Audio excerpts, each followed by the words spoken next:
Bonjour et bienvenue sur le podcast Explore Japon, le podcast qui explore le Japon sous toutes ses coutures. Des conseils voyage, de la culture ou bien de la vie tous les jours en passant par l'apprentissage du japonais, partons ensemble une fois par semaine pour ce magnifique pays qu'est le Japon.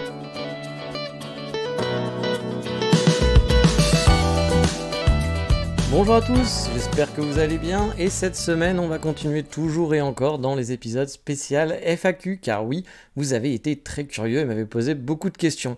À vrai dire même il y aura sûrement un épisode 4, je pensais que ça allait s'arrêter à celui-là mais j'ai encore eu quelques questions et j'aurai pas le temps de répondre à tous donc il y aura un épisode 4 qui sera peut-être un mixte avec un autre épisode ou alors peut-être que d'ici là encore une fois vous avez encore un peu de temps, une semaine pour m'envoyer des questions et je pourrai y répondre. En tout cas, j'espère que tout le monde va bien et se prépare à un bel été et à de belles vacances pour ceux qui peuvent partir en vacances été. Moi, je faisais partie de la team qui ne pouvait pas pendant des années. Et voilà, cette année, je vais pouvoir me prendre une petite semaine a prieurement. Et justement, c'est la belle transition pour l'habituel 36-15 ma vie, car je vais parler un peu de mes vacances. Car vous le savez, enfin, il me semble que j'en ai déjà parlé. Mais bon, que voulez-vous, l'âge, ça n'aide pas beaucoup, je commence à vieillir, mais bref, j'ai une semaine de vacances imposée fin juin. Et après avoir longtemps réfléchi, tergiversé dans tous les sens pour savoir si j'allais à Sapporo ou non, j'étais pas sûr parce que bon, prendre l'avion, etc., vu que je m'y prends à la dernière minute, ça me faisait un peu chier de tout préparer, puis j'avoue, j'aime pas prendre l'avion, alors non pas que j'ai peur de l'avion, parce que j'ai pris l'avion un nombre de fois, peut-être pas incalculable, il y a sûrement plein de gens qui me battent, mais j'en ai pris souvent. Mais c'est juste que voilà, moi ça me saoule de prendre l'avion, faut prendre un train, faut que tu as tous les trucs, passer la douane, passer vérification, tout enlever. Bon, en plus j'ai toujours plein de conneries dans mon sac, donc ça me prend toujours 15 minutes pour tout enlever, enfin c'est toujours super chiant. Je passe toujours par un moment donné où ils vont regarder l'intégralité de mon sac parce qu'il y a un truc qui va pas, puis finalement tout va bien, enfin bref. Je trouve ça chiant, l'avion c'est pas très pratique, moi je ne voyage pas en Deluxe, donc je voyage toujours en éco, donc c'est pas très confortable. Donc honnêtement je préfère les voyages en train, comme disait le petit corps pas très en forme. Voilà, moi voilà, je préfère les voyages en train. Mais c'est vrai que bon, pour aller à Sapporo, c'est beaucoup plus rapide. Et puis, c'est quand même aussi... prendre le train, je pense que jusqu'à Sapporo, ça prendrait quand même énormément de temps. Puis c'est moins cher. Ouais, c'est surtout moins cher. Et donc voilà, j'ai regardé un petit peu. Puis j'avoue, Sapporo me plaisait bien, surtout pour les températures. Mais un peu trop compliqué à s'y prendre. Voilà, pour s'y prendre en retard, fallait que je cherche d'autres trucs. Les aéroports, pareil, vu que je voulais pas trop dépenser. Parce que je connais pas trop la période, là c'est un peu la saison des pluies, donc je voulais pas non plus... puis je veux faire des économies. Donc voilà, Sapporo paraissait compliqué, parce qu'il faut faire un aller-retour Sapporo, si on prend un aéroport à Hakodate, ce que je voulais faire au départ, il n'y a pas les low cost, donc bref. Ça commençait à être un peu le bordel, donc je me suis dit, bon, Sapporo on va mettre ça de côté, on verra pour plus tard. J'ai toujours envie d'y aller, j'ai toujours envie de découvrir, mais bon, ce sera pour un petit peu plus tard, le temps de bien préparer, peut-être même pour rester plus qu'une semaine, parce qu'une semaine c'était peut-être un petit peu juste. Donc j'ai regardé un peu où je pouvais aller et puis voilà, potentiellement j'ai préparé un petit planning de vacances autour de Kanazawa. Je me suis souvenu que mais je dis potentiellement parce que je me suis souvenu que le mois de juin, c'était pas forcément la meilleure période pour partir en vacances vu qu'on est en plein dans la saison des pluies comme je vous le disais. Là justement aujourd'hui j'enregistre et il pleut, pas comme vache qui pisse mais il pleut. Il a plu, on a commencé déjà il y a une bonne semaine à avoir pas mal de pluie. Ça s'est un peu arrêté, puis là ça commence à revenir. De toute façon, la saison des pluies au Japon, c'est pas de la pluie pendant un mois ou 2 mois, c'est pas la mousson, quoi. C'est pas ça non plus. Mais c'est qu'en gros, pendant un bon mois, vous allez avoir beaucoup de pluie souvent. Et quand il pleut, en fait, il pleut non-stop. C'est-à-dire qu'il peut pleuvoir pendant 24 heures, voire un peu plus. Et il n'y a pas de. C'est pas genre des pluies torrentielles, genre on peut pas sortir. Alors parfois avec le typhon, si, parfois il y a le vent et tout, etc. Mais souvent, c'est juste. Qu'il pleut. Il pleut et ça s'arrête pas. C'est pas comme nous en France où il va pleuvoir pendant 2 heures, puis après il va faire à peu près beau, puis il va peut-être pleuvoir 4 heures plus tard.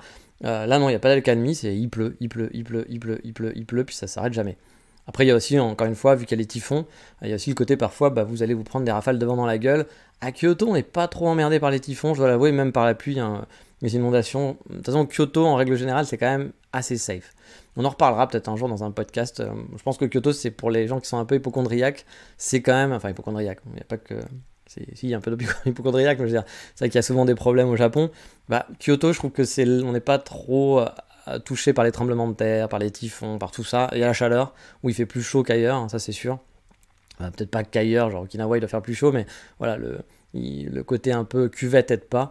Mais sinon pour le reste c'est vrai que c'est une ville qui est quand même assez tranquille de ce côté là, même souvent quand on compare dans le Kansai, Osaka va souvent plus prendre pour les typhons etc, que Kyoto finalement est assez épargné, ou quand il se passe quelque chose souvent nous on a le bout du truc, mais on n'est pas à l'épicentre quoi. Donc ça, j'avoue que c'est quand même un bon côté de la ville. Mais bref, vu que c'est la saison des pluies, bah, j'avoue, je suis en pleine hésitation à réserver. Car s'il pleut comme vache qui pisse, ce qui est le cas hein, pendant la période des pluies, c'est normal hein, qu'il pleut comme vache qui pisse, il y a une certaine logique quand même. Du coup, voilà, j'ai un peu peur de réserver à ce moment-là. Pour l'instant, je suis à moins de 20 jours environ de mes vacances, je pense. Même à moins de 20 jours, c'est ça, parce que je pense que je partirai vers le 23. J'ai rien réservé et ça m'emmerde un peu car c'est l'anniversaire de ma Megumi. Donc ça serait un truc sympa pour son anniv de partir en vacances quand même. Donc je suis en mode un peu de doutage. Et je vais sûrement prendre mes résas à la dernière minute suivant la météo finalement. Si la météo est mauvaise, ça sera une semaine de repos sur Kyoto. Bon, ça sera pas très funky, mais bon. Mes dernières vacances remontent à 3 ans. C'est vrai que j'aurais bien aimé faire de vraies vacances. Vacances où on part quelque part et puis vraiment on n'est pas chez soi et autres. Mais bon, s'il fait pas beau, bah, j'économiserai quand même pas mal d'argent parce que rester à l'hôtel s'il pleut ou se balader sous 3 tonnes de pluie, c'est pas hyper agréable. Et à mon avis, connaissant ma Megumi, elle sera pas hyper chaude pour passer la journée sous la pluie. Sinon, bah, j'ai passé un bon week-end le week-end dernier. J'ai revu samedi des anciens étudiants du Nihongo Center, l'école où j'étais à Kyoto. Bon, il y en avait un surtout que je voulais voir parce que c'était un ami à moi avec qui j'ai souvent parlé et qui est revenu au Japon via une alternance avec son master. C'est quelqu'un qui s'est beaucoup battu, je pense que je vous en ai déjà parlé de lui, qui s'est beaucoup battu pour revenir et qui est franchement sur la bonne voie pour s'installer. En gros, lui, il est venu au Nihongo Center, il a fait ses 2 ans, ça n'a pas été facile pour lui. Peut-être qu'un jour ce serait bien de faire une interview parce qu'il a un profil un peu atypique, il était entre 2 classes, donc c'était compliqué pour lui, entre 2 niveaux pendant tout le long. Mais c'est un mec qui s'est vraiment accroché et tout. Puis il était vraiment très fatigué au bout d'un moment, au bout de 2 ans, parce que c'était beaucoup de pression. Il est rentré en France. Puis en France, il s'est remotivé. Il a fait une école pendant le Covid. Hein, et donc il a fait une fac de japonais. Mais bon, après la fac de japonais, bah, c'est le problème de faire des facs de langue. Hein. Qu'est-ce que vous faites avec une fac de langue? Soit vous êtes... Déjà, la plupart des mecs qui ont fait des facs de langue, ils reviennent en France, ils vont étudier un peu au Japon pendant une année, puis bah, ils peuvent rien faire après, parce que bah, c'est quoi votre spécialité? C'est parler japonais. Bon, bah, c'est bien, mais il y a encore parler. Souvent, c'est écrire, pas forcément très bien parler. Et du coup, qu'est-ce que vous faites au Japon quoi? Des gens qui parlent et qui écrivent japonais au Japon, il y en a beaucoup. Donc, à moins de faire un truc qui est lié avec le français et tout, ça veut pas dire que vous pouvez pas trouver, mais c'est quand même plus compliqué de trouver un visa comme ça. Et souvent, bah, les gens rentrent et puis ils vont faire plutôt un travail en France lié au Japon. Voilà, ça va plus être ce jeu comme ça. Et du coup, lui, c'est pas ce qu'il voulait. Lui, il voulait vivre au Japon. Mais bon, il avait qu'un bac plus 2 aussi, ou je sais même pas s'il avait un bac plus 2, mais je crois que oui. Donc là, ça lui a permis d'avoir un master, le bac plus 3, ce qui aide aussi après pour les visas. Et puis après, il s'est orienté dans une école plus d'informatique, où il s'est vraiment orienté. Hein, c'est quelqu'un qui est quand même assez âgé, il a plus de 30 ans maintenant. Et du coup, bah voilà, il s'est orienté là-dessus. Il a fait un master, il a utilisé beaucoup d'économies, il travaille à côté hein, pour pouvoir payer tout ça, parce que bah, encore une fois, c'est pas un étude, il n'a pas 20 ans quoi. Et là maintenant il a pu trouver une alternance dans cette école au Japon directement. Bon, le fait qu'il parlait bien japonais l'a aidé aussi, parce que son niveau en informatique est pas très bon, il a qu'un an finalement, donc c'est pas non plus un spécialiste. Mais voilà, il a réussi à trouver une alternance, et donc bah, je suis super content pour lui, parce que c'est un mec qui se bat beaucoup pour revenir ici. Vraiment, il s'est beaucoup donné les moyens. Moi je l'avais revu à Strasbourg quand j'avais fait mon digital nomade à Strasbourg, donc voilà, je suis très content qu'il a enfin pu revenir. Bon là c'est une alternance, c'est pas encore un visa à plein temps, mais ça a l'air quand même bien engagé, puis je pense que vu son niveau de japonais, vu maintenant la voie qu'il prend dans l'informatique, vu que c'est un mec motivé, moi j'ai aucun souci pour lui, je pense qu'il arrivera à réaliser son rêve de vivre au Japon et d'être installé définitivement, même je pense qu'à un moment donné il vivra sûrement mieux que moi au final au Japon. Donc voilà, j'ai revu cette personne-là le week-end dernier. Puis il y avait 2 autres étudiants qui étaient là, que je connaissais moins, voire pas du tout pour un, hein, qui ont des parcours vraiment totalement différents. Il y en a un qui est revenu il y a quelques mois, qui parle très très bien japonais. De toute façon, les 3 parlaient très bien japonais, je suis un peu le mouton noir du truc. Il travaille en tant que manager dans un hôtel de luxe sur Osaka. Il vient juste de bouger. Avant, il était sur Hiroshima, il était revenu en octobre, donc au Japon. Il avait réussi à trouver un boulot. Lui aussi était revenu en France. Lui aussi, c'était un mec qui avait beaucoup travaillé quand il était étudiant, donc il était très fatigué, que ce soit au Japon ou quand il est revenu étudier en France. Il a étudié à la même fac de japonais, donc c'était marrant parce qu'ils étaient dans la même école au Nihongo Center. Ils se sont retrouvés dans la fac de japonais à Strasbourg avec une autre fille aussi qui était pareil, donc c'était assez rigolo. Et puis voilà, lui, il a réussi à trouver un boulot en étant à Strasbourg. À Hiroshima, il avait travaillé beaucoup dans des hôtels avant, en faisant des petits boulots. Et vu qu'il parlait très bien japonais, bah voilà, il a réussi à se débrouiller. Et dans un hôtel de luxe, donc un beau travail, bien payé, mais beaucoup de travail. Il avait beaucoup d'heures sup tous les jours, il n'avait pas de vie. Donc là, il a pu bouger à Osaka, où ça a l'air un peu plus tranquille. Il va pouvoir enfin profiter d'avoir un salaire correct et d'avoir un peu du temps pour lui. Donc il avait l'air quand même d'être content. Puis par rapport à quand je l'avais vu, moi, à Strasbourg, le gars était vraiment très très fatigué, hein. On aurait dit un junkie vraiment, parce que il travaillait à la fac, il travaillait à l'école dans un hôtel de nuit. Le mec, ça faisait 4 ans qu'il faisait ça, même plus. et on sentait que voilà, c'était too much, et là bon, franchement ça faisait plaisir à voir, il avait l'air d'être beaucoup plus épanoui. Puis lui aussi, bah, il a réussi son rêve de venir vivre au Japon. Puis lui, c'est quelqu'un qui adore parler japonais, justement, il est content d'être à Osaka parce qu'il peut parler japonais avec des japonais, etc. Donc il est content de pouvoir pratiquer, d'améliorer, de pouvoir partager. Il adore aller dans les bars et autres, donc je pense qu'Osaka sera une ville faite pour lui. Et puis bah, le troisième, c'est un gars que je connaissais pas, moi qui était dans l'école aussi où j'étais au Nihongo Center, mais je pense qu'il était peut-être là une fois que je suis parti, que j'ai peut-être croisé une ou deux fois comme ça quand j'étais revenu, mais je ne connaissais pas plus que ça. Lui, c'est un étudiant qui est à temps complet. Voilà, c'est son boulot d'être étudiant. Après l'école de langue du Nihongo Center, où il a fait 2 ans, je pense, il a fait une Senman Gakko pendant 2 ans. Je vous en ai déjà parlé. Hein, c'est des écoles un peu professionnalisantes. On vous dit souvent que si vous voulez faire une école de langue au Japon, une école privée, vous pouvez faire 2 ans, puis après il faut rentrer, vous pouvez pas avoir plus de 2 ans de visa. Ce qui n'est pas vrai, parce que vous pouvez faire une Senman Gakko, qui est donc une école un peu professionnalisante où vous allez apprendre un métier et aussi apprendre la langue japonaise. Donc il y en a plusieurs, il y a des trucs de l'hôtellerie et autres, c'est souvent des écoles qui sont quand même difficiles, il faut déjà avoir quand même un petit niveau de japonais, hein, on prend pas n'importe qui. Mais voilà, ça peut être un bon plan pour pouvoir rester plus longtemps au Japon, puis surtout si vous n'avez pas de bon diplôme, vous n'avez pas le diplôme qui va bien pour venir au Japon, vous n'avez pas le bon profil, bah ça peut vous permettre de vous réorienter. Par contre, ça va vous coûter cher, hein, parce qu'une école, vous allez avoir fait les écoles de langue avant, plus la Senman Gakko, ça va vous coûter beaucoup cher, hein. Enfin ça va vous coûter très cher, beaucoup cher, ça va rien dire, très cher. Donc attention si vous voulez faire ça, mais en tout cas c'est possible. Donc il y a des gens comme ça qui font 4 ans d'études, de visa étudiant, en ayant fait l'école de langue privée, plus la Senman Gakko par la suite. Donc lui c'est ce qu'il a fait.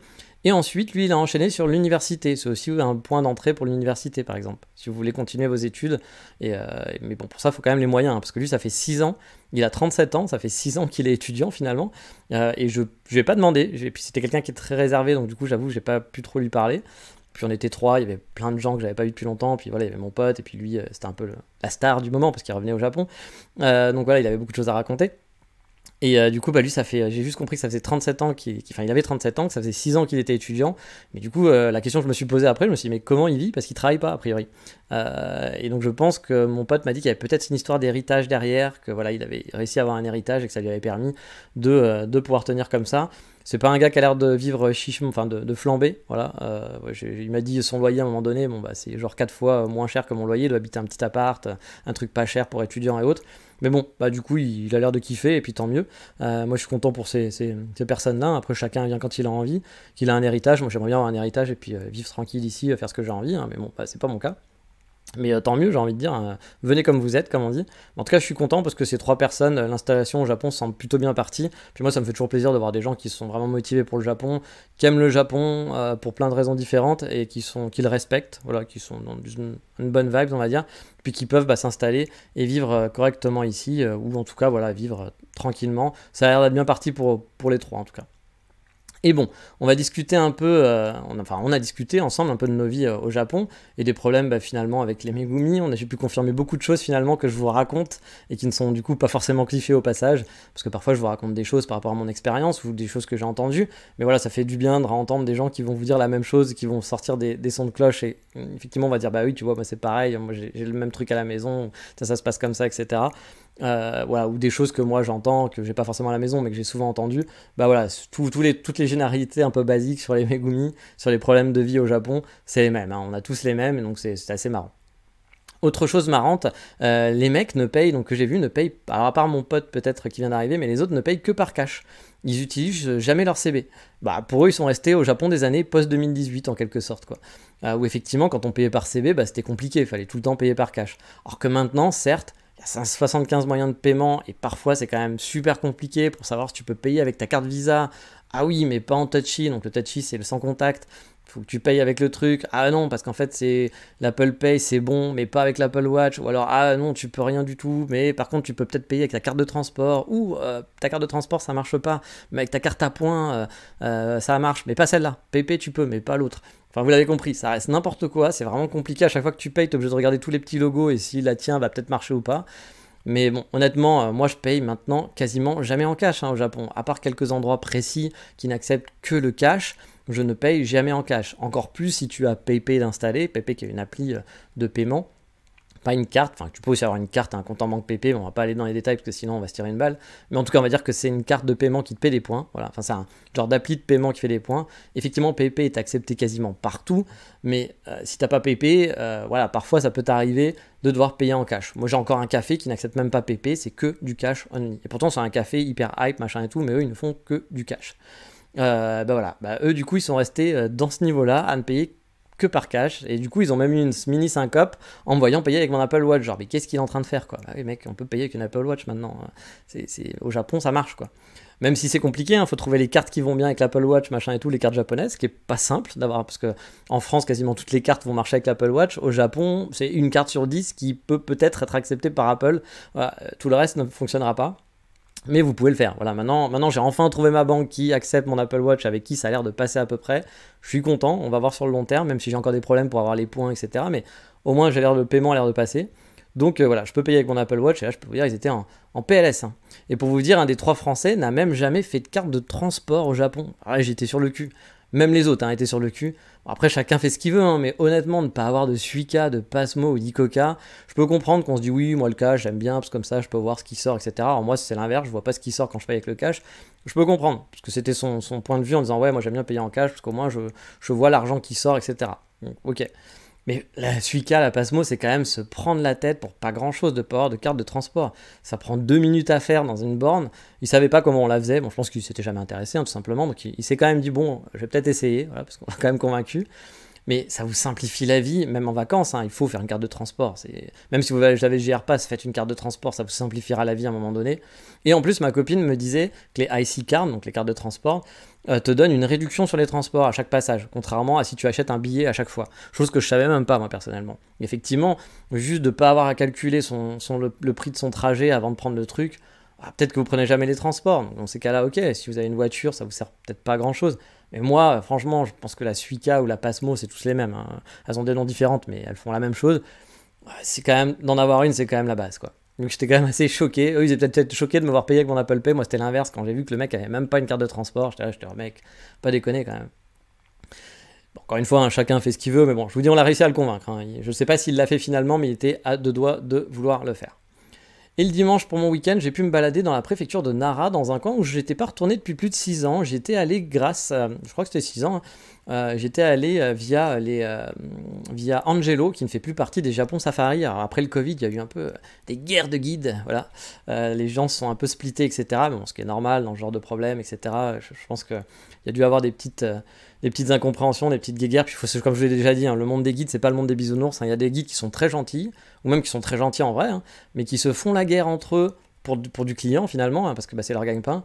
Et parfois, c'est du niveau de gaminerie vraiment de zéro, enfin vraiment le niveau zéro. Moi, je les vois parfois s'engueuler sur Twitter, sur machin, ou pas s'engueuler directement, mais discuter entre eux et dire ah mais machin, t'as envie de dire ah les gars, enfin faites votre business, laissez les autres faire leur business, gérez votre business déjà, puis on s'en fout. Et c'est des gens très sympas, hein. Moi j'en connais vraiment des gens qui sont très sympas, mais qui sont comme ça dès que ça touche leur business, quoi.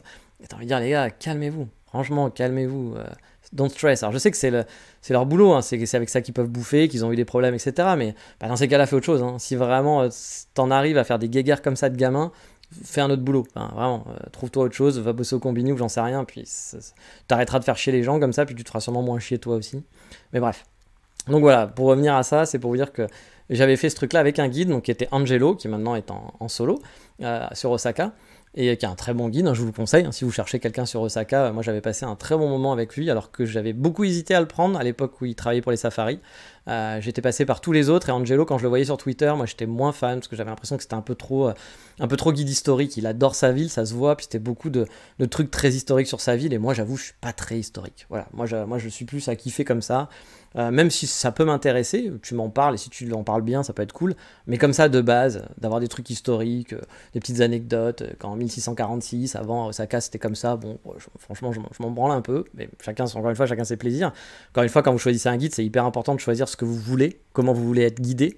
Est-ce que vous voulez beaucoup marcher, est-ce que vous voulez découvrir, est-ce que vous vous laissez vraiment aller, est-ce que vous voulez juste par un guide finalement, mais un assistant qui va vous amener là où vous avez envie pour vous simplifier la vie, parce que pour moi c'est pas la même chose, hein. J'ai déjà vu des gens par exemple demander des guides, mais en gros leur dire moi je veux faire ci, je veux faire ça, je veux faire ci, je veux faire ça, je veux que tu m'amènes ci, je veux que tu m'amènes là. Bah non mec, c'était avec un guide. Le guide c'est lui qui va t'amener, il va te faire découvrir. Toi t'as juste à te mettre en mode cerveau off, puis tu suis. Il va te faire découvrir des trucs cool, laisse-le. Si t'as besoin de quelqu'un pour t'amener et t'aider à aller dans des endroits et que t'as déjà tout ton parcours, prends pas un guide, prends plutôt un assistant, quelqu'un qui va t'aider ou un traducteur, mais pas un guide. En tout cas, un guide, et moi, pour moi, le principe du guide, c'est qu'il est là pour vous amener, vous faire découvrir quelque chose que vous n'auriez pas fait vous-même, que vous n'auriez pas cherché vous-même, ou voilà, et puis que vous mettez un peu le cerveau en off, puis c'est un peu la facilité, il va vous faire découvrir plein de choses, voilà, et puis vous vous laissez aller, vous suivez, tout simplement. Puis bah du coup, il faut bien choisir la personnalité qui vous convient, puis le genre de personne que ça va être, si ça va être un mec plus historique, si ça va être des groupes de vin, si ça va être des groupes en privé, voilà, enfin, il y a plein de trucs, puis le caractère de la personne, voilà, tout simplement. Mais bref, j'avais fait ça moi avec Angelo et franchement c'était super. Moi j'avais donc au début j'étais vraiment genre je l'avais fait parce qu'en disant bon allez j'ai fait un peu tous les autres donc je vais quand même tester Angelo et j'avais passé un très bon moment et c'était un de mes meilleurs moments de guide de safari. Mec qui était vraiment très cool. J'avais passé un très bon moment, on avait pu discuter de plein de trucs et tout, c'était très très chouette. J'avais passé un super moment, un super gars. Et bref, il m'avait amené là-bas pendant le Osaka Safari parce qu'il m'avait dit ah tu connais déjà Osaka et tout etc. Donc je vais te faire un peu découvrir d'autres coins. Et c'est vrai que c'était cool parce que c'était dans la préfecture de Nara, c'est très proche d'Osaka. Et donc c'était il y a 6 ans, et on avait fait en fait une partie, c'est un genre de temple qui est dans la montagne et qui est très joli. Et il y a une autre partie, moi que j'avais pas fait à l'époque, c'était un vieux parc d'attractions. Bon, c'était normal qu'on fasse pas le parc d'attractions on peut pas tout faire, puis en plus le parc d'attractions, ça faisait pas très voyage au Japon quoi. Mais du coup c'était chouette parce que là j'ai refait la même chose, puis je vous ferai sûrement un podcast pour en parler plus en détail, hein. Mais je mettrai déjà les photos là normalement cette semaine sur le Patreon comme d'hab, avec les adresses qui vont bien. Puis c'est un coin, vraiment, c'est une balade sympa que j'aimerais bien refaire, parce que là, j'ai plus focus au parc d'attractions que le temple, parce que ma Megumi avait pas trop envie de marcher dans la montagne et de grimper, mais puis on n'avait pas le temps de tout faire non plus. Mais voilà, je pense que je vais y retourner pour bien aller me balader tout ça, mais on en reparlera dans un podcast spécial, peut-être dans le prochain, s'il y a pas assez de FAQ, ou dans celui d'après. Mais bref, c'était un bon week-end, j'ai passé vraiment un bon moment, c'était cool, dans un vieux parc d'attractions et tout. J'ai hâte de vous en parler, puis les photos sont cool, j'ai pris des photos sympas, donc j'étais assez content. Et puis pour finir avec le 3615 ma vie, parce que c'est quand même 20 minutes de 3615 ma vie, pour le changement de nom, ça suit son cours. L'ambassade m'a même répondu à une de mes questions, car j'avais du mal à avoir un justificatif de domicile, même si on m'a conseillé d'aller en Combini avec ma carte My Number pour imprimer un papier officiel, chose que j'ai fait, effectivement c'est très simple de faire ça.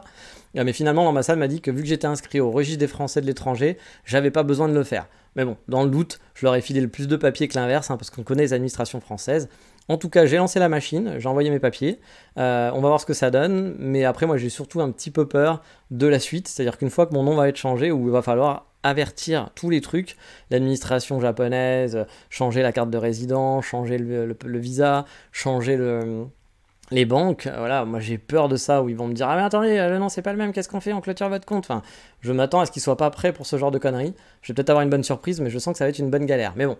Encore une fois, ça va être de la galère pendant cette année, puis ça sera de la paix sociale pour la suite. Donc, bon, je suis quand même content de l'avoir fait. Mais voilà pour le 3615 ma vie, on va donc reprendre maintenant la suite du podcast avec les réponses à vos questions.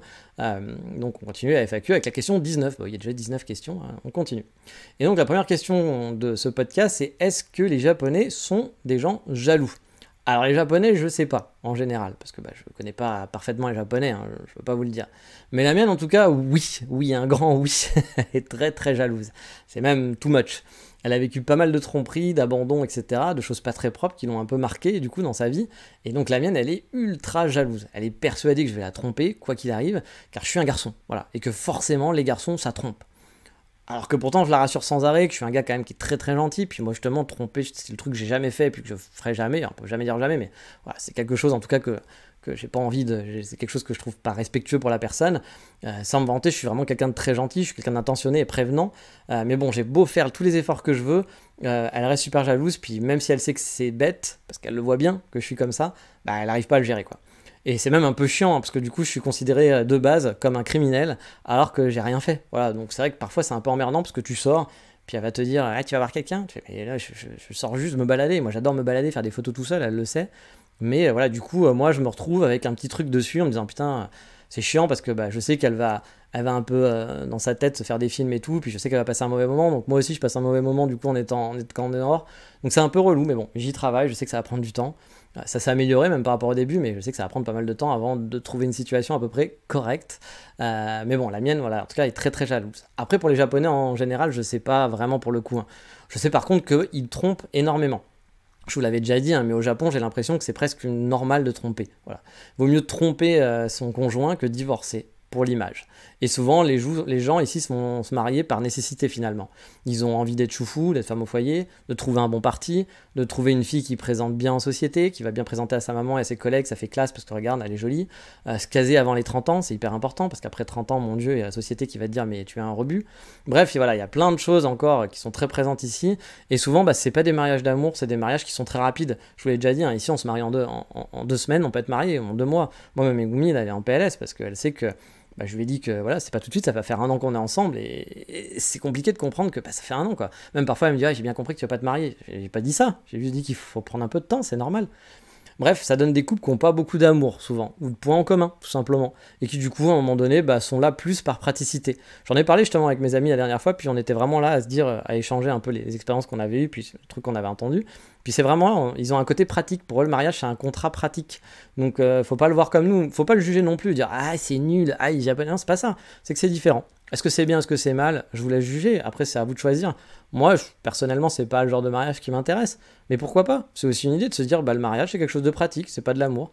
C'est, bah, finalement, parfois, on est toujours là à vouloir courir après le grand amour, puis on est très déçu, puis voilà, machin et autres. Bah, eux, ils ont trouvé le côté, enfin, eux, encore une fois, on généralise, hein, mais il y a plus un côté pratique là-dedans, c'est un contrat. C'est un contrat, puis bah, qu'est-ce qu'elle m'apporte? Qu'est-ce qu'il m'apporte? Elle m'apporte le fait qu'en société, bah, je peux me la péter. Il m'apporte de l'argent, ou elle m'apporte de l'argent tous les mois. Elle m'apporte une bonne situation, elle m'apporte un joli bébé. Voilà, mon bébé, il va être beau. Bah, vous savez, les japonaises, parfois, c'est ce qu'elles sortent, hein. Elles veulent être un étranger parce qu'elles veulent avoir un beau bébé. Elles le disent, vraiment. C'est un jouet. Voilà. Donc, il y a plein de choses comme ça. Il y a un côté très pratique dans ce contrat. Puis finalement, après, bah voilà, c'est juste, vous êtes avec quelqu'un, il est pas chiant, vous êtes pas chiant, vous vivez un peu en coloc, c'est une genre de coloc. Parfois, c'est même mieux que d'être avec quelqu'un où ça va être un peu trop fusionnel, puis ça va être des engueulades, machin et tout. Là, chacun fait sa life finalement, puis tout le monde, il trouve son compte. Puis on n'emmerde pas l'autre. Voilà.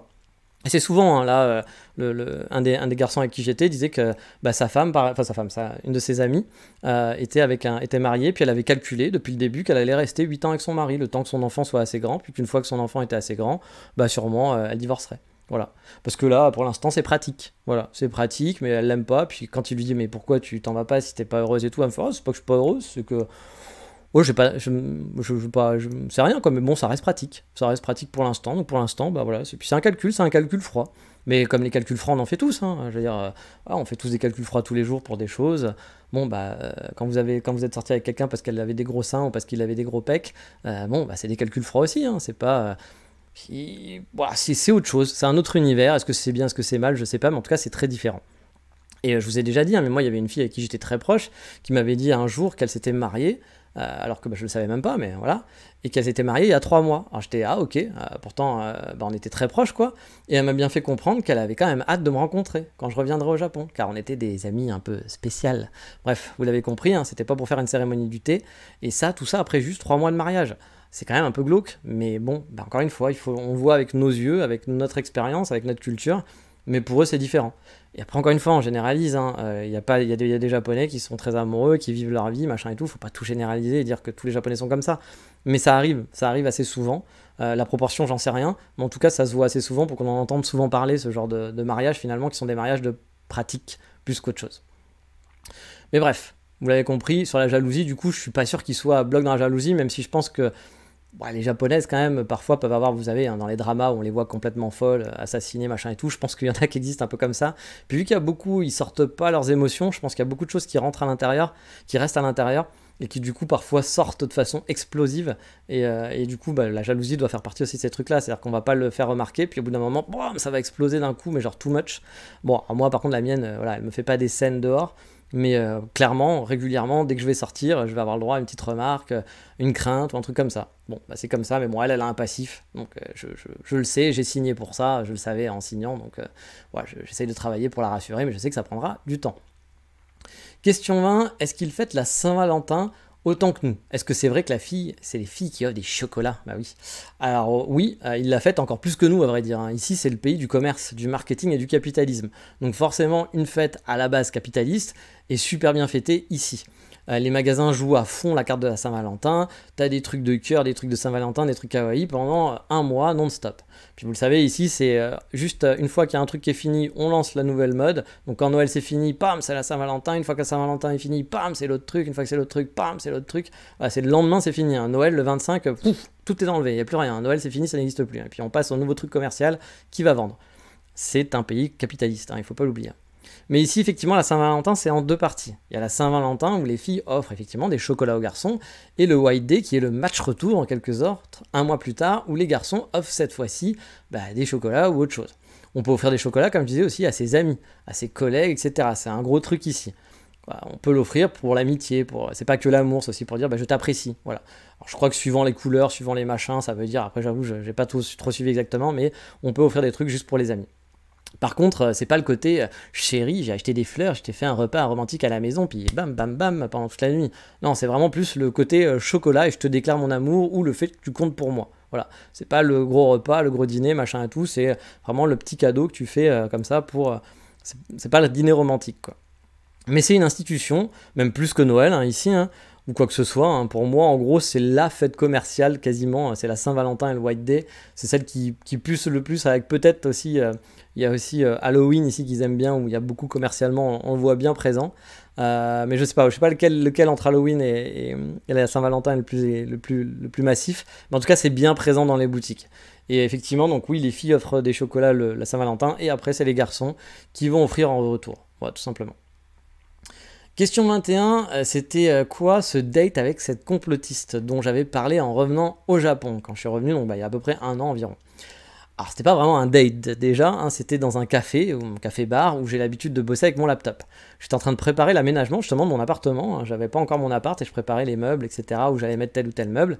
C'était un week-end, et là, effectivement, il y a une Megumi qui s'installe en face de moi. C'était une grosse table, voilà, je sens qu'elle a envie de parler. Pas forcément avec moi, mais elle regarde un peu partout, tout le monde, tu sens. Voilà, parfois il y a des gens, tu sens qu'ils ont envie de discuter, qui sont pas là juste parce qu'ils sont là pour boire un café, quoi. Ils sont là avec leur café, mais en gros, ils sont venus dans un endroit où il y a des gaijins, où il y a des gens pour pouvoir discuter.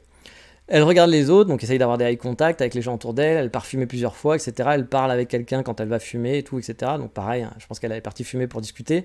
Ça dure une bonne heure comme ça, puis à un moment donné, elle revient d'une pause cigarette et là, elle m'accoste. Donc bon, je parle un peu. Au début, on parle de tout, de rien, je sais plus comment elle m'accoste, mais bon, là, tu trouves un sujet à la con. Ah, c'est sympa. La fille est plutôt stylée, hein, vraiment très jolie, bien apprêtée, etc. Mignonne. Pas mon style, mais voilà, qui pourrait plaire à beaucoup de garçons, je pense. Une japonaise qui a vécu un peu en France, qui adore la France, travaille dans la mode. Bref, discussion ouverte, sympa, c'est très cool. Elle parle anglais, elle parle bien anglais. Elle parle un peu français, pas beaucoup, mais un petit peu. Et puis voilà, on parle de tout et de rien. Puis d'un coup d'un seul, on est parti, enfin elle est partie, parce que moi j'avais rien fait, sur les théories du complot. Elle en avait marre de porter le masque, m'explique que ça sert à rien, que c'est pour annihiler, j'arrive pas à parler, le monde, me parle du virus du singe. Est-ce que j'avais entendu parler du virus du singe? J'étais là, non, je sais pas. Qui est créé par Bill Gates? Non, il y a peu de chances que j'ai entendu parler d'un virus créé par Bill Gates. Bref, j'ai eu 10 minutes de what the fuck, mais total, où elle disait que Bill Gates, de toute façon, était là pour renverser le monde et qu'il avait fait du virus pour nous contrôler, qu'il voulait nous tuer tous. Là, j'étais waouh! Mais c'était vraiment arrivé d'un coup comme ça, j'étais là, oui, très bien. Puis moi, je suis quelqu'un de plutôt gentil. Je suis le genre de personne je suis le client parfait du chauffeur de taxi parisien, en quelque sorte. Parce que vous savez, les chauffeurs de taxi parisiens, pour ceux qui ont pris déjà des taxis à Paris, c'est souvent des conversations où vous avez envie de vous ouvrir les veines, mais de tout et de rien. C'est-à-dire que vous pouvez aller d'un sujet à l'autre, ça peut être, de toute façon, les Arabes, il y en a trop, hein, dit par un mec qui est rebeu. Bah, tu fais, bon, ok, très bien. Ou le mec qui va dire, de toute façon, moi j'en ai marre de ça, puis les machins, et puis les trucs. Puis en fait, vous pouvez avoir vraiment tout l'étalage possible des débats politiques français, mais dans tous les sens. Hein. C'est-à-dire que c'est pas genre que droite, que gauche, machin, tout. Vous avez tout, vous avez la totale. Et suivant votre chauffeur de taxi, voilà, il y a un sujet qui va tomber, un topic. Et bah moi je suis plutôt du genre parce que j'ai pas envie qu'on me fasse chier, parce que j'en ai rien à branler en fait de discuter de ce genre de truc. Alors je pourrais ne rien dire et faire ne parlez pas, ne parlez pas, ne me parlez pas, ne m'adressez pas la parole, bah non. Mais moi dans ces cas-là je suis plus du genre à bah, rentrer dans leur jeu, c'est-à-dire que je vais exactement dire la même chose. Donc si le mec me dit ouais y a trop d'arabes hein, en France, je dis ah oui on est envahi, on est plus chez nous. Puis si le mec il fait ouais y a trop de blancs en France, je fais bah oui on est envahi, on est plus chez nous. Enfin moi je surfe sur le truc parce que ça me fait marrer en plus, puis ça me fait souvent les gens du coup sortent de la grosse merde et ça me fait très rigoler. Dans tous les sujets possibles, encore une fois, inimaginables, hein. Comme je vous le dis, hein, tu peux avoir vraiment toutes les versions. Les deux versions, même parfois, le même mec peut te sortir un truc totalement contradictoire. Bref, je suis quelqu'un qui est très arrangeant, surtout quand je vois des gens qui racontent pour moi de la merde ou qui vont dans des conversations où il faut peut-être que tu t'adaptes à la conversation aux personnes qui est en face en te disant bon peut-être que mes conversations de racisme je peux peut-être les garder pour moi et en parler avec mes potes et pas parler avec n'importe qui que je connais pas mais bah voilà eux c'est le chauffeur de taxi a souvent pas de limite ou je sais pas j'ai peut-être la tête qui fait donc là la meuf est arrivée avec son truc de complotiste donc j'étais là ah oui ouais, Bill Gates hein. Bill Gates il va tous nous tuer hein. Moi je connais Bill je peux te dire qu'il en a fait des trucs dégueulasses bon après je rentre pas dans le truc dedans à fond hein, parce que après sinon je pense qu'ils sont capables de vous enrôler dans une secte. Mais voilà, c'était très drôle.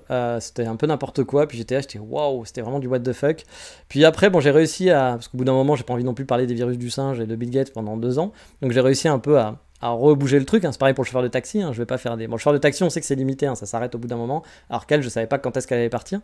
Donc j'ai un peu recentré la conversation, mais bon, du coup, après, je me suis dit oui. Alors on a échangé nos Instagram et tout, mais peu de chances qu'on se reparle, parce que bon, bah moi, je suis pas du tout conspirationniste, hein, il faut le savoir. Voilà, je n'entendrai pas sur Explore Japon des théories sur la conspiration. La Terre, pour moi, n'est pas plate. Peut-être que j'ai tort, mais voilà. Et Bill Gates ne va pas tous nous tuer. Peut-être que Bill Gates finalement a un super plan derrière et puis que je suis passé à côté, mais je pense que parfois ça va un peu trop loin. Voilà. Donc ouais, c'était très rigolo, c'était un moment très rigolo. Bon, après c'était pas un des meilleurs moments de ma vie non plus, hein, parce que j'aurais préféré ne pas en arriver là, mais j'avoue que c'était totalement what the fuck quoi.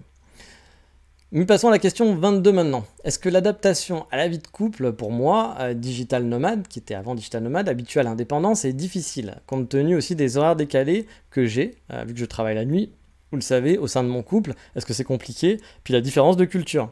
Alors, c'est une bonne question, hein, qu'elle est bonne, hein. Voilà, une bonne question qu'elle est bonne, comme on dit. Alors oui, j'ai un gros problème, moi, perso, avec la liberté, que j'avais pas avant, à vrai dire. Enfin, j'avais de la liberté avant, mais j'avais pas ce problème-là, je ressentais pas ce truc-là. Mais depuis que j'ai tenté l'aventure au Japon en 2018, que j'ai tout quitté, hein, que j'ai pas bossé pendant 3 ans finalement, en étant étudiant, en cherchant un peu ma voie, j'ai vraiment kiffé ma vie à ce moment-là. Le fait de ne pas avoir d'emprise de personne, que ce soit une entreprise, j'avais pas d'horaire, je pouvais m'organiser comme je voulais, sachant que je suis quelqu'un en plus d'organiser, donc je m'organise très bien tout seul, c'était pas un problème pour moi. Bref, revenir dans le monde du travail, pour moi, ça a déjà été compliqué, hein. Et maintenant, d'être en couple, bah, c'est un peu dur aussi. Bon, après, je fais avec, hein, je m'adapte. Hein, et puis, je suis quelqu'un de très rationnel aussi. Hein, comme par exemple, quand j'ai dû revenir du Japon en sachant pas si j'allais pouvoir revenir, bah, c'était compliqué, mais je me suis pas roulé par terre en me disant c'est affreux, mon Dieu. Puis j'ai pas pleuré dans tous les sens, je me suis pas fait ma victime en disant mais qu'est-ce que je vais faire, mon Dieu. Non, bah voilà, c'est comme ça, faut avancer, on fait avec, on n'est pas content, mais on doit faire avec, c'est comme ça, on s'adapte. Donc bah, j'ai conscience par exemple dans mon couple qu'il faut que je fasse des efforts, j'en fais pas mal, mais c'est sûr que la liberté c'est un truc qui me manque vraiment beaucoup. Mais pas que à cause du couple, hein, aussi à cause du boulot comme je vous l'ai dit. Moi avoir des horaires maintenant, bah, je trouve ça chiant de devoir être là de telle heure à telle heure, faire 5 heures de réunion par jour, ça m'épuise, c'est pas un truc qui me passionne. Devoir travailler à des horaires et à des horaires fixes et pas quand tu es le plus apte finalement, bah, c'est un truc qui me frustre. Après, c'est la vie, hein. Les 3 quarts des gens doivent travailler comme ça, donc puis bah, moi, ça me permet de vivre au Japon, donc je vais pas non plus me dire, mon Dieu, c'est affreux, etc. Je fais avec, voilà, tout simplement, c'est comme ça, on fait pas toujours ce qu'on veut. Moi, si j'avais le choix, je ne travaillerais pas, puis j'aurais un 300 mètres carrés en plein milieu de Tokyo, à Shibuya, et je ne peux pas faire ce que je veux, donc bah, on doit s'adapter, puis on essaye de trouver sa voie petit à petit, puis d'essayer de faire en sorte que ça fonctionne le mieux. Mais bon, quand j'étais en mode sans boulot, par exemple, je me levais quand je voulais. Je travaillais parfois l'après-midi, parfois le matin, parfois le soir aussi, parfois le week-end. Quand il pleuvait le week-end, bah, je me disais, je bosse à la maison, puis je sortais la semaine. Je m'adaptais vraiment au jour le jour. Je travaillais pas en mode horaire, voilà, mais plus en mode mission. Je me donnais des tâches aussi, des objectifs. C'est-à-dire que j'allais pas dire, bah tiens, aujourd'hui j'ai 8 heures à faire. Je me disais, tiens, je vais essayer de finir ça aujourd'hui. Puis ça me prenait 10 heures, ça me prenait 10 heures. Si ça me prenait 2 heures, ça me prenait 2 heures. Voilà.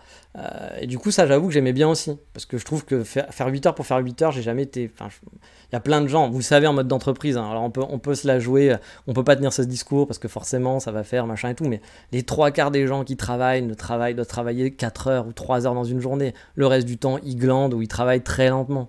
Si on était vraiment effectif et qu'on faisait vraiment son boulot, je pense que les 3/4 des gens feraient leur boulot en 2-3 heures. Vraiment.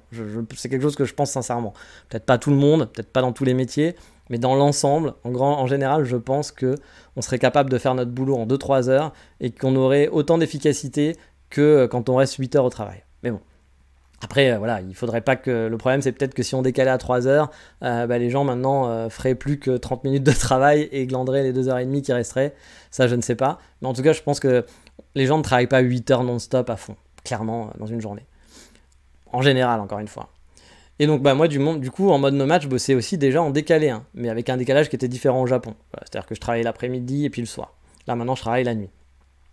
Pour le côté couple, alors oui, j'ai beaucoup moins de temps libre aussi. C'est surtout ça qui me frustre finalement, hein, de pas vraiment pouvoir me balader tout seul quand je veux, de devoir m'adapter à mes sorties, enfin adapter mes sorties à ma Megumi. Là, par exemple, elle va pas marcher 30 km.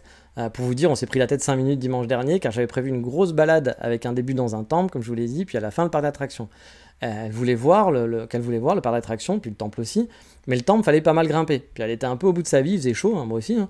Mais bon, je savais qu'il y avait encore une belle balade à faire dans la forêt, qu'il y avait des belles photos à faire. Sauf que j'ai eu le droit à une mini-crise, qu'elle était fatiguée, blablabla. J'ai donc cédé en disant, ok, on va au parc d'attractions.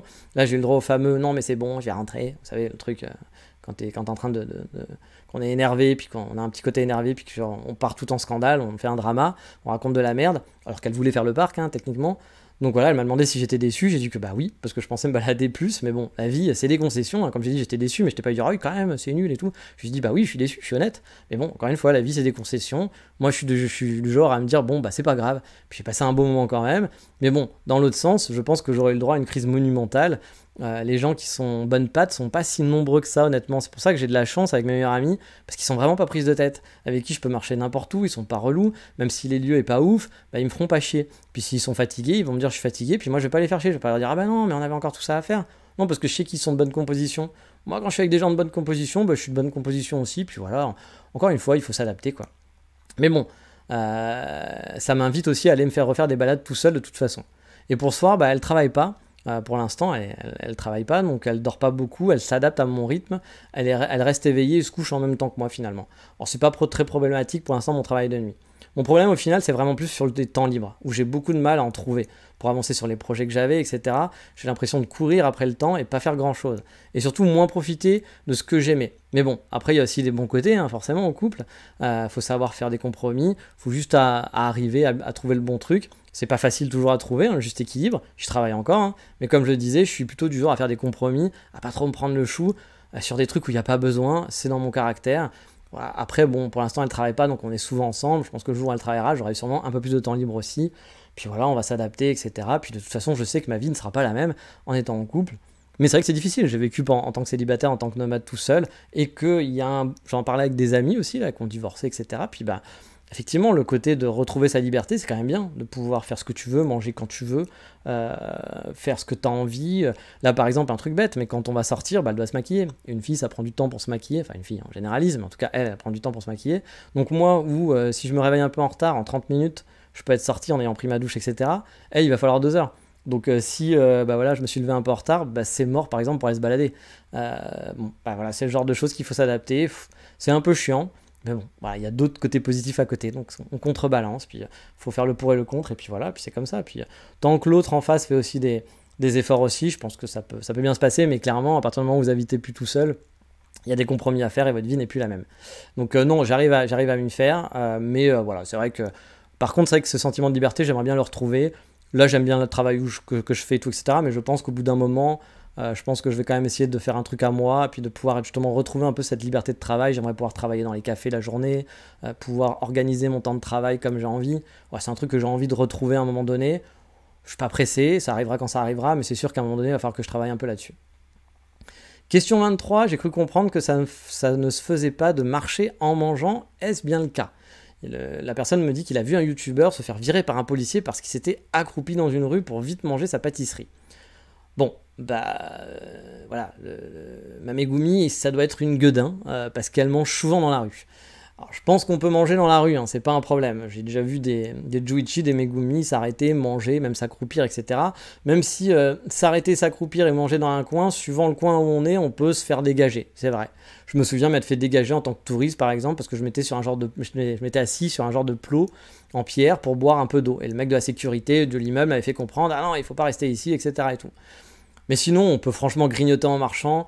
Quand vous prenez de la street food, de toute façon, il faut bien la manger quelque part, hein. Donc non, la plupart du temps, ça pose aucun problème. Vous pouvez manger et marcher dans la rue. C'est pas mal vu. Je sais qu'il y a plein de petits trucs comme ça qui sortent souvent sur le Japon. Genre, on peut pas faire ci, on peut pas faire ça.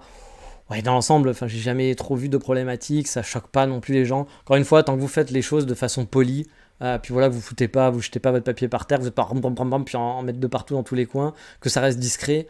Ouais, je pense que vous ferez chier personne, et puis voilà, il n'y a pas de souci là-dessus, hein, vous pouvez y aller tranquille. Question 24, la personne me dit qu'elle est difficile et que ça lui arrive de laisser des choses dans son assiette, genre trier les oignons, etc. Est-ce que c'est blasphématoire au Japon? Alors là aussi, comme dirait l'autre, venez comme vous êtes. Non, c'est pas blasphématoire du tout de pas, vous pouvez manger puis laisser des choses, hein. C'est pareil, il y a des gens qui vous le feront peut-être remarquer, hein, mais d'autres non. C'est comme en France finalement. En règle générale, ne vous prenez pas trop la tête. C'est bien de se renseigner, hein, de respecter au mieux les coutumes locales, hein, je suis le premier à vous dire de le faire, mais on ne va pas vous faire un scandale pour le genre de choses. Note, en parlant de ça, moi j'ai rencontré un touriste qui s'est fait vilipender, enfin une touriste qui s'est fait vilipender avec un marteau à la main par une fleuriste. Alors oui, c'est quand même assez étrange, mais en gros la demoiselle, de ce que j'ai compris, avait demandé à la fleuriste si elle pouvait se prendre en photo avec elle. Et de ce que j'ai compris, elle avait demandé ça en anglais. La mamie n'a pas apprécié a priori le côté anglais, et elle a commencé à râler et à lui dire de partir violemment avec un marteau à la main. Bon, je pense pas qu'elle était en train de lui taper dessus, hein, mais genre pour lui dire ouais, laissez-moi tranquille, etc. Bon, c'est la première fois que j'entends ce genre d'histoire, mais bon, comme partout, il y a des gens plus ou moins bourrus, et puis bah là, elle est tombée sur quelqu'un de bourru, donc ça peut arriver. Mais voilà, en tout cas, vous pouvez manger et puis laisser des choses dans votre assiette. On ne vous en voudra pas, ça arrive, c'est normal. Puis bah, on est au Japon aussi, hein, ils sont comme nous, hein, il y a des gens qui vont tout finir leur assiette et puis qui vont, voilà, machin. Puis d'autres non. Puis de toute façon, vous êtes là en touriste, hein. Les gens savent que vous êtes des touristes, que vous êtes des étrangers, donc vous faites des choses de façon différente, en général. Question 25. Qui est donc une autre question, pourrais-tu parler du secteur du tourisme, donc du guide, des agences de voyage, etc. Et est-ce que tu penses que ça recrute? Alors oui, ça recrute, vraiment beaucoup. Comme partout finalement, parce qu'avec le Covid, bah, ils ont viré tout le monde dans le tourisme, donc bah, que ça soit les agences de voyage, les guides, les hôtels, etc., ça recrute à tour de bras. Après, si la question c'est est-ce que je peux avoir un visa grâce au travail dans le tourisme, la réponse sera en gros non. Voilà, tu n'auras pas un visa comme ça par magie. En tout cas, il y a des grandes chances qu'on vous en fera pas. Mais attention, ça dépend aussi de votre profil et du secteur d'activité.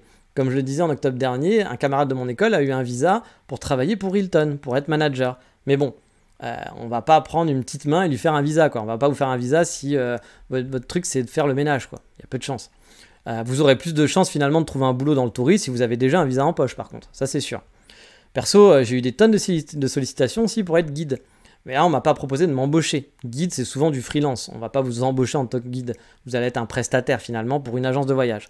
J'ai même des agences de voyage anglaises qui m'ont contacté parce qu'ils étaient à la ramasse. Il y a eu un masse de touristes qui sont revenus, tous les gens qui étaient un peu en train de ronger leurs freins et qui sont arrivés au Japon. Et du coup, ils se sont retrouvés avec pas assez de guides parce qu'il y a plein de guides qui étaient plus là, qui étaient plus dispo, qui ont arrêté parce que ils avaient plus d'argent pendant 2 ans. Et puis c'est pareil pour les personnels des hôtels, hein. Les personnels des hôtels, ils ont eu un gros problème dans les hôtels parce qu'ils étaient en sous-effectif de ouf. Et parce qu'ils ont viré tout le monde, encore une fois. Mais bon, après c'est normal, ils n'avaient pas d'argent, donc ils ne pouvaient pas garder les gens. Mais voilà, pour être guide, et pour les gens qui voudraient être guides ou qui veulent travailler dans le tourisme, je voudrais vraiment remettre un truc dans le contexte pour que vous ayez ça en tête. Je veux pas faire le mec qui vous dit faites pas ça, de toute façon vous n'y arriverez jamais. Mais je veux juste que vous gardiez les choses en tête, les côtés négatifs. C'est super important toujours d'avoir les côtés positifs et négatifs en tête. Ne misez pas tout sur votre carrière de guide ou de tourisme. Ne misez pas tout là-dessus. Ou alors ayez conscience que votre aventure Japon peut s'arrêter du jour au lendemain. Parce qu'ils sont nombreux à avoir perdu leur boulot et visa à cause du Covid, par exemple. Et ils ont dû retourner en France. Ou juste prendre... ils ont perdu leur boulot et ils n'ont plus de revenus. Et donc, ciao le Japon. Ils sont nombreux à avoir serré les dents et à avoir flingué toutes leurs économies. Parce que 2 ans et demi sans revenus, faut pouvoir les tenir. Voilà. Et même si vous avez le visa et que vous êtes marié, il n'y a plus d'argent qui rentre, hein. Et là, vous pensez au Covid. Mais sur une période de 10 ans, il y avait Fukushima aussi qui était là. Et Fukushima, pendant 2 ans, le tourisme, il était au plus bas, hein. Et j'oublie sûrement certains passages. Je parlais avec un guide qui me disait que sur 10 ans, finalement, il avait bossé moins de 5 ans, à cause des vrais 5 ans pleins, quoi, à cause des freins dans le tourisme. Bref, c'est un métier qui a beaucoup d'aléas, et surtout au Japon, entre les virus, le Covid, le virus du poulet, les tremblements de terre, il y a beaucoup de freins. Même si c'est un secteur qui explose en ce moment au Japon, et où il y a beaucoup d'opportunités, gardez bien en tête que ça peut être un projet risqué. Après, c'est comme tout, dans la vie, il faut prendre des risques, mais c'est juste que toujours, c'est un truc important pour moi, je veux que vous pesiez bien le pour et le contre quand vous partez dans des projets comme ça, que vous partiez en connaissance, et pas vous retrouver dans 4 ans sur Twitter en disant « Oh mon Dieu, j'ai tout perdu, c'est la merde, je comprends pas, qu'est-ce qui se passe ?» Bah non mec, tu pouvais le savoir, tout ça c'était prévisible, parce que justement, ce genre d'aventure est vraiment prévisible. Si vous voulez bosser dans le tourisme, prévoyez un plan B, en cas de ralentissement, par exemple du tourisme, un autre métier possible.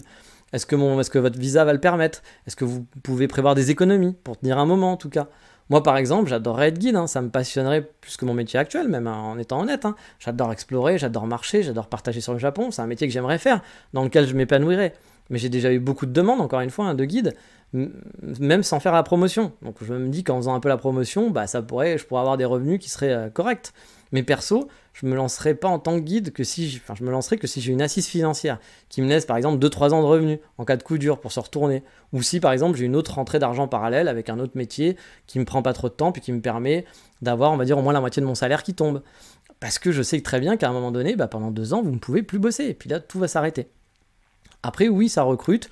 Moi, j'ai une amie, par exemple, elle avait fait une école de langue pendant 1 an, puis elle a cherché un boulot dans le tourisme. Elle a trouvé un boulot dans une agence de voyage étrangère, mais qui est installée au Japon. Et son boulot, le truc, c'est que ça faisait au moins 5-6 ans qu'elle travaillait déjà, enfin même plus, ça faisait plus de 10 ans qu'elle travaillait dans l'industrie du tourisme. Donc c'était pas une toute jeune qui était prise comme ça, elle avait de l'expérience. Il faut savoir aussi, par exemple, que bah, si vous voulez chercher, vous vous dites « Ah, bah, je voudrais travailler pour une agence de voyage française au Japon », la plupart du temps, ils n'ont pas de gens ici. Moi, je connais par exemple quelqu'un qui est pour une très grosse agence de voyage française spécialisée au Japon.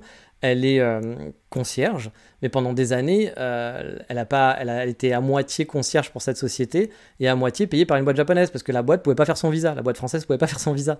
Donc du coup, elle devait travailler pour une boîte japonaise, ce qui n'était pas facile hein, parce que c'était dans l'ambiance japonais, à moitié pour cette boîte, à moitié pour l'autre boîte. Donc en plus, quand vous partagez 50-50, vous vous doutez que parfois c'est compliqué à gérer. Et même là, qui était quand même un poste stratégique pour eux, bah, ils n'avaient pas de français sur place. Voilà. Ils vont pas embaucher des gens, ça va être des prestataires ou des choses comme ça. Après, il y a des agences qui sont là et autres. Je vous dis pas que vous n'allez pas pouvoir trouver. Ça se trouve, ça se cherche, mais ça va pas être en claquant des doigts. Par contre, il y a des opportunités. Clairement, en ce moment, si vous voulez être guide, il y a des opportunités. Tous les guides refusent. Là, il y a plein de gens qui se prennent à la dernière minute pour cet été. Bah, ils n'auront pas de guide parce que bah, tous les guides sont déjà full jusqu'à la fin de l'année. Il faut le savoir. Hein. Là, tous les guides que je connais, ils ont un planning qui est très très bien rempli. Je pense que ça va quand même se calmer hein, l'année prochaine et tout parce que là, il y avait vraiment le retour du Covid. Je pense que l'année prochaine, il va y avoir du monde, mais pas autant que cette année. Mais bon, bah voilà, du coup, il y a quand même truc dans les entreprises, donc dans les agences de voyage, ça recrute aussi parce que bah, même ça, en France, ils recrutent à tour de bras hein, parce que bah, ils ont viré tout le monde et puis maintenant, il faut embaucher. Donc oui, c'est un secteur où il y a quand même du boulot. Travailler dans l'hôtellerie aussi ici, bah pareil, il y a du boulot. Mais on vous fera pas un visa comme ça facile juste parce que c'est vous, si vous n'avez pas vraiment du skill en plus. Voilà. Donc il faut vraiment que le skill, il faut qu'il y ait un salaire minimum aussi. Je ne sais plus de combien il est, mais pour faire un visa, il faut un certain salaire minimum. Donc si vous avez un petit salaire, on ne pourra pas vous faire un visa. En tout cas, le visa ne sera pas accepté. Donc ne rêvez pas trop non plus, mais renseignez-vous, parce que c'est peut-être possible. Il y a des gens qui le font, je vous en ai donné des exemples, donc c'est possible. Mais encore une fois, moi je veux que vous gardiez en tête, vous réfléchissiez bien à votre projet. Et que vous ne partiez pas comme ça à l'aventure, n'importe comment. C'est important de réfléchir, parce que vous allez peut-être passer un mauvais moment si vous partez un peu à l'aventure sans avoir trop préparé. Je vous donne toujours cet exemple-là, mais parce que pour moi c'est le plus frappant, de cette personne qui connaissait super bien le Japon, qui parlait super bien le japonais, c'était son rêve, le Japon depuis qu'elle est petite, puis qui est partie à l'aventure, alors qu'elle connaissait bien le Japon, mais elle connaissait bien le Japon amusement, voilà. C'était kawaii, les mangas, les machins, les lolitas, etc. C'est super, je parle japonais, c'est cool. Puis quand elle a commencé à travailler, elle a dit « Ah mais on parle derrière mon dos, ah mais ils sont méchants ». C'est pas facile. Eh oui, c'est pas facile, mais tout le monde le sait que c'est pas facile de travailler au Japon quand on est un étranger. Faut le caractère qui va avec. Ça veut pas dire que c'est obligatoire, vous allez peut-être trouver une boîte avec qui ça vient se passer, mais il y a des chances que ça soit compliqué. Mais ça, c'est tellement basique que pour moi, quelqu'un qui connaît bien le Japon aurait dû réfléchir à ça. Et après, faire des posts, larmoyer et tout, etc., j'ai envie de te dire, meuf, t'aurais dû quand même faire un minimum d'effort et te renseigner, quoi. Donc c'est pour ça que... Puis du coup, elle s'est fait toute une mauvaise image du Japon, elle va donner une mauvaise image du Japon à d'autres gens, alors que finalement, tout ça était prévisible. Je dis pas qu'il faut pas en parler, mais tout ça était prévisible. Voilà, c'est juste préparer, parce que du coup, vous allez vivre un mauvais moment. Alors que si vous avez préparé, que vous êtes conscient de ça, bah peut-être que vous allez partir, peut-être que vous allez avoir ces mauvais moments, mais vous serez prêt à les affronter, et du coup, vous allez peut-être pouvoir les passer et les affronter plus facilement. Peut-être que vous allez pouvoir aussi passer outre, et dire, bah moi, je veux pas de ça, donc je vais essayer de trouver une autre voie, tout simplement. Moi, par exemple, je veux pas de ça, je veux pas de travailler pour une entreprise japonaise, et donc je me suis débrouillé pour trouver une autre voie. Si j'étais parti en me disant j'adore le Japon, je vais postuler pour toutes les offres au Japon que je vois dans Internet, bon, j'aurais sûrement été déçu, voilà. Mais j'ai pas fait ça. Donc voilà, mais en tout cas c'est possible, il y a du boulot dans le tourisme, mais il va falloir cravacher un peu. Le Japon, ça se mérite, hein. Il y a des gens qui ont une vie facile et puis tout leur tombe dessus, et ça arrive aussi pour le Japon, mais moi, la plupart des gens que je connais, ils ont cravaché, ils sont revenus plusieurs fois, ils ont fait des écoles de langue. La personne dont je vous parlais qui a travaillé dans le tourisme, là, dans une agence de voyage, elle est venue au Japon 7 fois avant. Elle a fait des périodes de 3 mois, elle a fait plusieurs écoles de langue, elle a fait des PVT, des machins et tout, pour essayer de venir et de trouver une solution pour s'installer. Puis c'était compliqué, hein. 7 fois elle est venue, hein. Ça a duré longtemps. Et puis au bout d'un moment, ça a marché. Voilà, il y a un moment où ça a marché, puis maintenant elle vit au Japon, elle a sa petite vie, elle a son copain japonais, elle a son boulot, puis là, même là, elle était dans le tourisme et puis elle s'est retrouvée au chômage. C'était compliqué, elle a réfléchi peut-être à rentrer en France parce qu'elle avait plus d'argent, c'était compliqué, blablabla. Puis elle a décidé de faire un petit boulot dans un hôtel pendant un moment, parce que ça lui a permis de rester, mais c'était pas son boulot à elle, c'est pas ce qui lui plaisait. Bref, ça a été une vie qui a été difficile. Pendant 2 ans de Covid, ça a été difficile pour elle, beaucoup de stress, beaucoup de trucs à gérer. Mais bon, maintenant, elle s'est accrochée, puis je pense que c'est quelqu'un de pas bête, elle avait réfléchi à tout ça. Mais voilà, il faut le préparer. C'est des choses qu'il faut préparer, c'est des choses qu'il faut le savoir. Il y a des choses qui vont vous tomber dessus pour lesquelles vous ne serez pas préparé, c'est normal, mais essayez. Il y a plein d'informations maintenant avec Internet et autres, vous pouvez discuter avec les gens, puis c'est très facile d'avoir des infos. Mais après, je ne veux pas vous décourager, foncez. Voilà, si vous avez un projet, foncez, travaillez, réfléchissez et foncez. Allez-y, tentez votre chance. Si vous pensez que c'est jouable et que vous êtes prêt, vous pouvez, ça peut se faire. Mais encore une fois, c'est pas aussi facile que de claquer les doigts. Mais sur ce, on a fini pour cette semaine, on va s'arrêter là pour aujourd'hui. Comme je vous ai dit, la semaine prochaine, il y aura encore des questions parce qu'il me reste encore. Donc si vous en avez encore en tête, n'hésitez pas à me repoker, je peux encore finir là-dessus. Je pense que ça sera le dernier quand même. Et soit je ferai un mix avec la balade dont je vous ai parlé à Nara, enfin à côté de Nara. Ou soit on parlera d'un autre sujet, puis je ferai un spécial l'épisode d'après. Mais en tout cas, j'espère que ces épisodes FAQ vous ont plu. J'espère aussi que les petites vidéos que je commence à faire sur Patreon vous plaisent aussi pour les abonnés. J'espère que ça commence à... J'en mets une par semaine pour l'instant, mais j'essaierai d'augmenter un petit peu le rythme. J'espère que ça vous plaît, j'essaie de vous faire découvrir... Voilà, pour ceux qui ne sont pas sur Patreon, en gros, j'ai fait découvrir, j'ai fait une première vidéo juste pour dire coucou en marchant dans les rues, et la deuxième vidéo, c'était pour faire découvrir un snack que j'aime bien, un snack panda, donc pour montrer un petit peu le snack que j'aimais bien, etc. Donc voilà, ça va être des vidéos sur tout et n'importe quoi, des petites vidéos courtes, toujours moins de 5 minutes, que je vais essayer de poster une fois par semaine, pour remercier les gens qui soutiennent le podcast. Puis vous avez toujours Instagram si vous voulez voir mes photos et compagnie. Sur ce, je vous dis bonne semaine, préparez bien votre future vacances au Japon ou vos projets japonais, je sais qu'il y en a qui sont en plein dedans là, de faire des écoles ou de faire des PVT, qui me posent des questions, donc combattez. Et puis je vous dis comme d'habitude, ciao bye bye, matane.